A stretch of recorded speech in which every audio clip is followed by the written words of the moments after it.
यवतमाळ शहरात गुन्हेगारी टोळक्यांमध्ये संघर्ष भडकला असून टोळी युद्धातून आणखी एका गावगुंडाचा खून झालाय।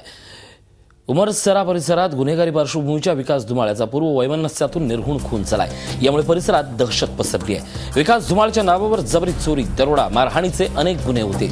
रविवारी रात्री तो घराकडे परतत असताना आधीच दबा धरून बसलेल्या 2 ते 3 मारेकऱ्यांनी त्याला घेरलं आणि धारदार शस्त्रानं त्याच्यावर वार केले। उमरसरा भागातल्या गुंड सदा पाटील सोबत त्याचा आर्थिक व्यवहारातून वाद झाला होता। त्यातच सदा पाटील टोळीनं त्याचा खून केला असल्याचं समजतंय। उमरसरा भागात काही महिन्यापूर्वीच 2 खून झाले।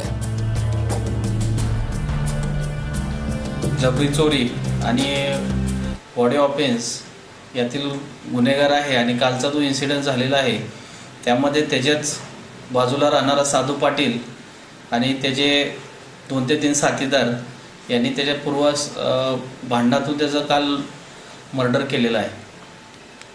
सध्या आरोपी फरार आहेत, त्यासाठी पथके आम्ही रवाना केले त्यांच्या शोधासाठी। लवकरच आरोपींना अटक करू। झी 24 तास रहा एक पाऊल पुढे।